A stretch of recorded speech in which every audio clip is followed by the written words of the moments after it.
भौम प्रदोष व्रत कथा। एक समय की बात है, एक नगर में एक वृद्धा रहती थी। उसका एक ही पुत्र था। वृद्धा की हनुमान जी पर गहरी आस्था थी। हर मंगलवार को नियम पूर्वक व्रत रखकर हनुमान जी की पूजा करती, आराधना करती। एक बार हनुमान जी ने अपनी भक्तिनी उस वृद्ध महिला की श्रद्धा का परीक्षण करने का विचार किया। हनुमान जी साधु का वेश धारण कर वृद्धा के घर गए और पुकारने लगे, है कोई हनुमान भक्त जो हमारी इच्छा पूर्ण करे? आवाज उस वृद्धा के कान में पड़ी। पुकार सुन वृद्धा जल्दी से बाहर आई और साधु को प्रणाम करके बोली, आज्ञा महाराज। हनुमान वेशधारी साधु बोले, मैं भूखा हूँ, भोजन करूँगा, तुम थोड़ी जमीन लीप दो।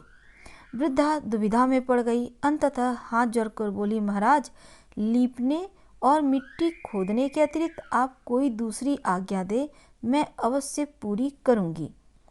साधु ने 3 बार प्रतिज्ञा कराने के पश्चात कहा, तू अपने बेटे को बुला, मैं उसकी पीठ पर आग जलाकर भोजन बनाऊंगा। यह सुनकर वृद्धा घबरा गई, परंतु वह प्रतिज्ञाबद्ध थी। उसने अपने पुत्र को बुलाकर साधु को सौंप दिया। अब वेशधारी जो साधु थे, हनुमान जी का वेशधारी, वृद्धा के हाथों से ही उसके पुत्र को पेट के बल लिटवाया, उसकी पीठ पर आग जलवाई। आग जलाकर दुखी मन से वृद्धा अपने घर में चली गई। इधर भोजन बनाकर साधु ने वृद्धा को बुलाकर कहा, उनका भोजन बन गया है, तुम अपने पुत्र को पुकारो ताकि वह भी आकर भोग लगा ले। इस पर वृद्धा बोली, उसका नाम लेकर मुझे और कष्ट ना दें। लेकिन जब साधु महाराज नहीं माने तो वृद्धा ने अपने पुत्र को आवाज लगाई। वह अपनी माँ के पास आ गया। अपने पुत्र को जीवित देख वृद्धा को बहुत आश्चर्य हुआ। वह साधु के चरणों में गिर पड़ी। तब हनुमान जी अपने वास्तविक रूप में प्रकट हुए और वृद्धा को भक्ति का आशीर्वाद दिया। प्रदोष तिथि के दिन एक और कथा सुनने का विधान है। प्राचीन काल में एक गरीब पुजारी रहता था। उस पुजारी की मृत्यु के बाद उसकी विधवा पत्नी अपने भरण पोषण के लिए पुत्र को साथ लेकर भीख मांगती हुई शाम तक घर वापस आती थी। एक दिन उसकी मुलाकात विदर्भ देश के राजकुमार से हुई, जो कि अपने पिता की मृत्यु के बाद दर दर भटकने लगा था। उसकी यह हालत पुजारी की पत्नी से देखी नहीं गई और वह उस राजकुमार को अपने साथ अपने घर ले आई और पुत्र के जैसा ही रखने लगी। एक दिन पुजारी की पत्नी अपने साथ दोनों पुत्रों को सांडिल्य ऋषि के आश्रम ले गई। वहां उसने ऋषि से शिवजी के प्रदोष व्रत की कथा एवं विधि सुनी तथा घर आकर अब वह भी प्रदोष व्रत रखने लगी। एक बार दोनों बालक वन में घूम रहे थे। उनमें से पुजारी का बेटा तो घर लौट आया, लेकिन राजकुमार वन में ही रह गया। उस राजकुमार ने गंधर्व कन्याओं को क्रीड़ा करते हुए देखा तो उनसे बात करने लगा। उस कन्या का नाम अंशुमति था। उस दिन वह राजकुमार घर देरी से लौटा।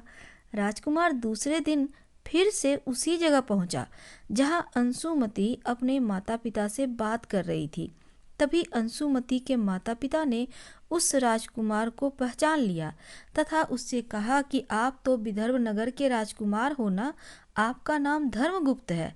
अंशुमति के माता पिता को वह राजकुमार पसंद आया और उन्होंने कहा कि शिवजी की कृपा से हम अपनी पुत्री का विवाह आपसे करवाना चाहते हैं।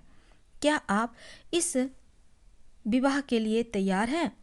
राजकुमार ने अपनी स्वीकृति दे दी तो उन दोनों का विवाह संपन्न हुआ और बाद में राजकुमार ने गंधर्व की विशाल सेना के साथ विदर्भ पर हमला किया और घमासान युद्ध कर विजय प्राप्त की और पत्नी के साथ राज्य करने लगा।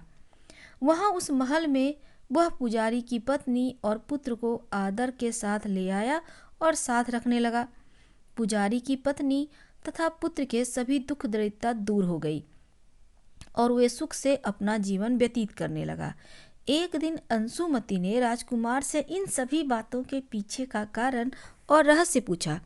तब राजकुमार ने अंशुमति को अपने जीवन की पूरी बात बताई और साथ ही प्रदोष व्रत का महत्व और व्रत से प्राप्त फल के बारे में भी बताया।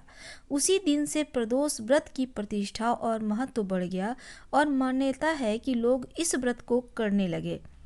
श्रद्धा के अनुसार स्त्री पुरुष दोनों ही इस व्रत को करते हैं तो ज़्यादा उत्तम होता है।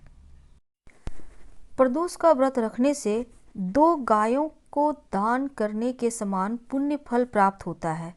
प्रदोष व्रत को लेकर एक पौराणिक कथा आती है कि एक दिन जब चारों ओर अधर्म की स्थिति होगी, अन्याय अनाचार का एकाधिकार होगा, मनुष्य में स्वार्थ अधिक होगा, व्यक्ति सत्कर्म करने के स्थान पर नीच कार्यों को अधिक करेगा, उस समय जो व्यक्ति त्रयोदशी का व्रत रख शिव आराधना करेगा उस पर शिव जी की कृपा होगी और इस व्रत को रखने वाला व्यक्ति जन्म जन्मांतर के फेरों से निकलकर मोक्ष मार्ग पर आगे बढ़ता है, उत्तम लोक की प्राप्ति होती है। मान्यता है श्रद्धा के साथ स्त्री पुरुष दोनों यह व्रत करते हैं तो कई दोषों से मुक्ति और संकटों का निवारण हो जाता है। प्रदोष व्रत को 11 या फिर 26 तिथि त्रयोदशी तिथि तक रखने और उसके बाद उद्यापन करने का विधान है। रविवार के दिन जब त्रयोदशी तिथि आए तब उसे रवि प्रदोष कहते हैं। इस व्रत को रखने से आरोग्य की प्राप्ति और आयु वृद्धि होती है। सोमवार के दिन जब प्रदोष व्रत हो तब इस व्रत को रखने से मन शांति, सुरक्षा और सकल मनोरथ सफल होता है। अगर मंगलवार के दिन हो तो कर्जों से मुक्ति मिलती है। प्रदोष व्रत अगर बुधवार के दिन हो तो सभी तरह के कामनाएं पूर्ण होती है। गुरुवार के दिन प्रदोष तिथि का व्रत रखें तो शत्रु का विनाश होता है, पितृ तृप्त होते हैं, भक्ति बढ़ता है। शुक्रवार के दिन प्रदोष तिथि हो और आप व्रत रखें तो अभिष्ट सिद्धि होती है, धर्म अर्थ काम मोक्ष की प्राप्ति होती है और अगर शनि प्रदोष का व्रत रखा जाए तो संतान की प्राप्ति होती है। धन्यवाद। पसंद आए तब लाइक कर सब्सक्राइब करें, अपनों से शेयर करें, कमेंट में हर हर महादेव जरूर लिखें। धन्यवाद।